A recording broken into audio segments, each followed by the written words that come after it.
Hey guys, welcome to the channel. My name is Kai and I'm currently pursuing my MBA from INSEAD here in Fontainebleau. I wanted to make a video explaining my application journey to INSEAD and other European schools, what I did which led me to receive offers from all of them, and hopefully give you useful tips to use in your own application so you are successful in your business school applications. We will talk about the 5 aspects of the application journey, which are your academics and your GMAT score, your essays and your resume, the recommendation letters, your interview prep, and your finances and scholarship essays. Throughout these sections, I will talk about what I did to stand out and also what you can do to improve and show your authentic self to the AdCom. Now, before we move on, if you want to see more content like this, don't forget to drop a like and subscribe to the channel. I plan to post a lot more content on business school applications and my life here at INSEAD.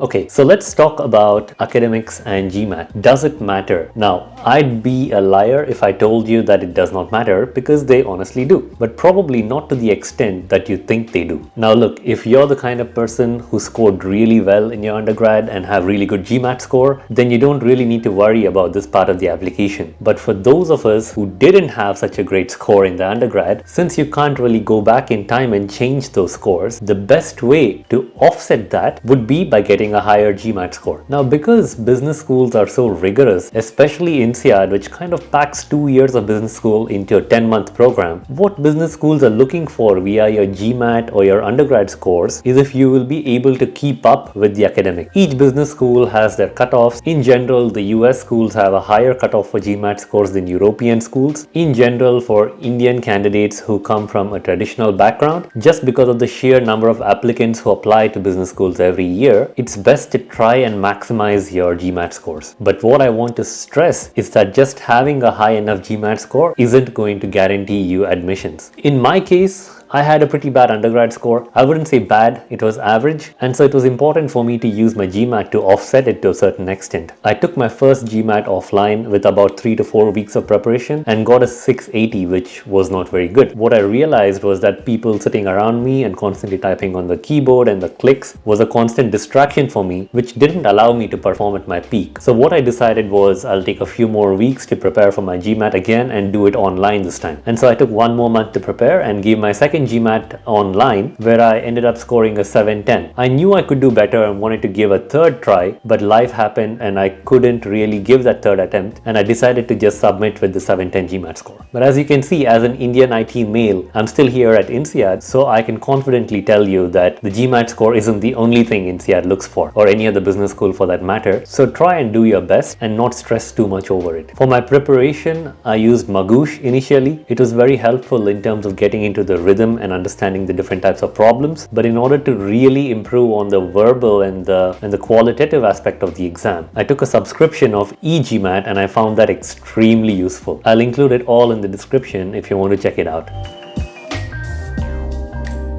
Let's talk about what I believe to be the most important and life-changing aspect of the MBA application process, which is the personal branding and the essays. Now, brainstorming through this aspect of the application not only helped me write good essays, but also gave me so much clarity on my own life and what I wanted to do in the future. And the number one most important thing that a lot of people get wrong is that some candidates try to cram all their stories into the essays with the intention of showing the AdCom their personality. But what this really does is create a really jumbled picture of your life, which doesn't show any clear timeline and just confuses the AdCom. So my 3 tips to write a really good essay is: number 1, pick 6 to 8 really important stories that have shaped you and influenced you to be who you are today, and really elaborate on them in your essays. This gives your stories depth and allows the AdCom to connect with your stories emotionally. Number 2, don't lie in your essays, be authentic. The AdCom reads through so many thousands of applications that they can usually pick up on what is a lie,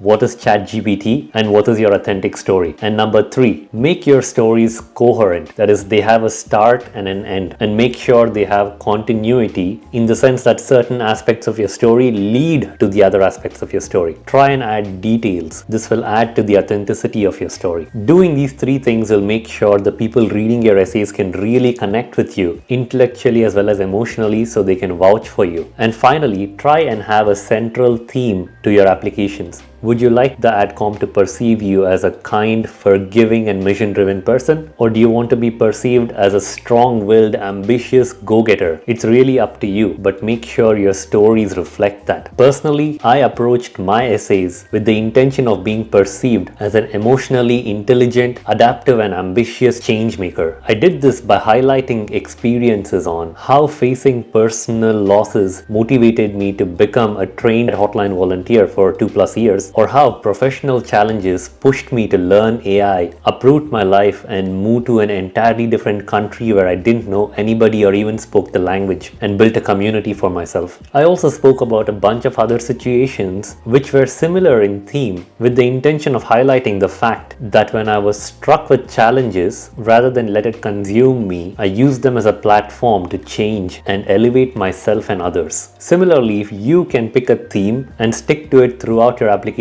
process, I have no doubt that you will be shortlisted and get that call from the admissions office. So let's talk about recommendations. Now, another mistake I see a lot of people make here is they reach out to the highest member in their organization, sometimes the CEO or CTO, and ask them for a recommendation. Sure, they might agree to write the recommendation letter for you, but there is a key issue here. A lot of the times, they might know nothing about you because you don't directly work with them. Of course, it's good if you directly work with them, then by all means go ask them for it. But if you don't, asking them for a recommendation really defeats the purpose because they can't really talk in depth about what you have done, the things about you that they really like, and write about all the good things about you. It can come off as really fake and it can come off as really shallow. A better way to approach this is by reaching out to people who you have worked with extensively on projects and other areas, even if they are not the highest level members in the organization. It could be your manager, it could be your colleagues, it could even be professional friends who you have worked with on projects outside of your work. But make sure they are people who you have worked deeply with, who really know who you are as a person, not just in work but outside of work as well, so that they can truly advocate for you. And if any of these people are alumni of the school you're applying to, then that's even better, because any business school values its alumni's recommendations a lot more than regular people. Another tip is to prepare a document with all the questions which are usually asked, which the recommenders need to answer, and within that document, under each of those questions, write a few points on what you think the recommenders should mention about you in those answers. Mention your strengths and weaknesses and the moments where you use them, so that it refreshes the recommender's memory on where you implemented certain things or where your strengths stood out, so they can more effectively write the answers and talk about you in the recommendation. And more importantly, many recommenders might ask you to write the essays for them and they will just sign it off and send it. Try to avoid it as much as possible, because when you write these things on your own, it can be very easily spotted by AdCom as well. Worst case, ask someone else to write the story for you, while you can just mention the points that you want to be mentioned. Following these steps will make sure your recommendations are authentic and real. I personally reached out to my boss, who I work with currently, who really knows what I worked on and my strengths and my weaknesses. And for my second recommender, I reached out to an old colleague who I had worked with extensively in my previous company. He's also a close friend, so he can write about not only my professional work but also my character. Choosing my recommenders carefully this way ensured that I not only portray my work capabilities and work ethics, but also portray my character from another person's point of view. I also made sure my recommenders wrote about topics which were complements to the things I wrote in my essays, which made sure my application was well-rounded. Finally, after all that is said and done, comes the interview. If you have successfully worked on your essays and your recommendations and you submitted and you finally got the call for your interviews, congratulations. Now, interviews can be difficult in the sense that you will have to talk to people over camera, or either online or offline. You will have to make a first impression very quickly. You need to have your elevator pitch ready. Some interviewers can be impatient and they want to quickly get done with you and go about their day. So you need to make it interesting for them. They tend to dig deeper and ask more details about your stories, so it's entirely different from your preparation for your essays. You need to be even more clear about the stories you have chosen, about your life journey and the connectivity of these stories. But more importantly, you should also understand what are these interviewers looking for. Most often they're alumni or they are professors from the university itself, and if they're alumni, they're most often trying to see if they can see you as their classmates. Those are some of the questions the college asks them them as feedback after they have interviewed you. So make sure you're being real, honest and enthusiastic. Make sure your camera ready if it is an online interview. Talk to a lot of friends, have mock interviews, and if possible, maybe even with professionals. If you know any alumni, that's even better. Have mock interviews with the alumni. And most importantly, after the interviews are over, thank them and reach out to them to thank them again if you do get admitted to the program. Body language is also very important when you're talking to another person. So make sure you're sitting straight, have a smile on your face, stay calm and create a warm atmosphere when you're talking to the other person. At the end of the day, remember that they are humans too. They have been where you are, so don't be overly nervous.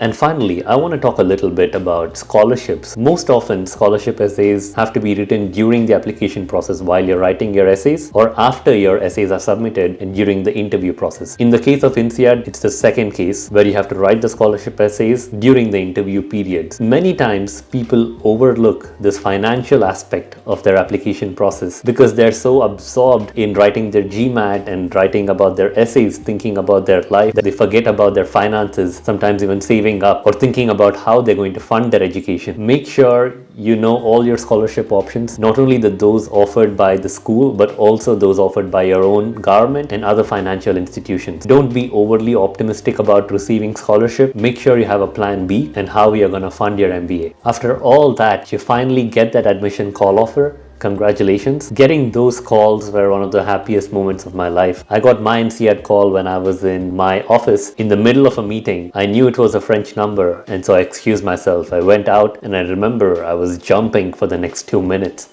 I plan to be making more videos about my experience here at INSEAD, tips and tricks on my life here in INSEAD. So please drop a like and subscribe to my channel, and I'll see you next time.